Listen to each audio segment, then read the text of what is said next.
apart from the minister of enjoyment part, there's a different type of ministry, right?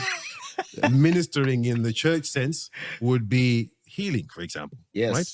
Now, you mentioned Dr. Chaii. Yeah. How does that play on that name, Dr. Chaii, the healing aspect of it? Not just enjoyment, but I think there's the doctor says something to me as well. Where does the doctor No, come there from? is, it's two things. I think for me, I believe that music is the medicine and that music is a medicine and just has the power to override our thoughts and our emotions and our feelings and just allow us to access and tap into certain emotions and vibes and feelings that maybe are challenging to do on our own. And so I feel like, with my music, when I think about what's the vibe that I want people to feel, what's the experience that I want people to feel, it's a positive one, despite everything that's going on. So I think music is powerful. I think, whether you're in the club or whether you're at home or whether you're in your car, it has healing properties. And I really do believe that, because I think even in my own life, I've experienced some moments where there weren't really too many words to articulate something, or there wasn't a chord that was enough to get rid of something I was feeling, but a song did, or a lyric did. Yeah. And sometimes it's just knowing like, somebody else has experienced this.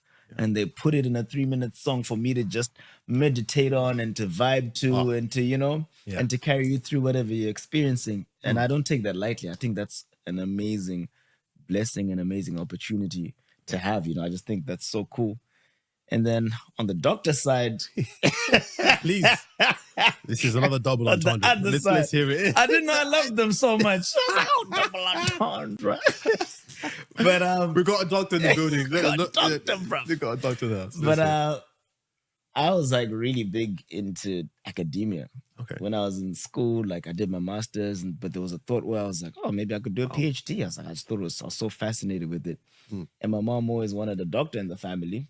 So I was like, Dr. Chaii. I was like, throw a doctor on the end, Yeah. Make the dreams come true. You made it happen. You made it happen. Congratulations, Mama. Thank you. You're a doctor now. So One's that's for you, amazing. Mama. Absolutely, man. No, that's fantastic. That's fantastic. What you said about music being able to take someone out of whatever place they're in and putting them almost transporting you into a different place. I love that, because I remember there were certain songs for me that really showed me the value of music. Even before, when I really started taking music seriously. When I was, particularly, maybe you might be feeling sad. Yep. And then a friend of mine gave me an album. And it was actually a gospel album. But this singer didn't say Jesus in it. Barely. Wow. Barely. And I was like, this is interesting, right? And I was listening to it, and I'm thinking, I'm going through the album, and I'm thinking anyone could listen to this album. I feel the message, I feel the vibe in the album, even though he doesn't say it outright, but it's ministering to me in a way that probably a sermon or words or even a person couldn't do. And I was like, so this person has put this song out for me to be ministered to, and I would listen to this album sometimes, just on repeat, just because it was just amazing. So there's a value, that I keep trying to say to artists, man, do not underestimate the value of your music. Don't underestimate what you can do for people. Because just because I can get it on my phone and stream it, it seems like it's easy. It's a cheap way of getting it. But what you do for someone internally, that's intangible. That's the invaluable part of it. That's true.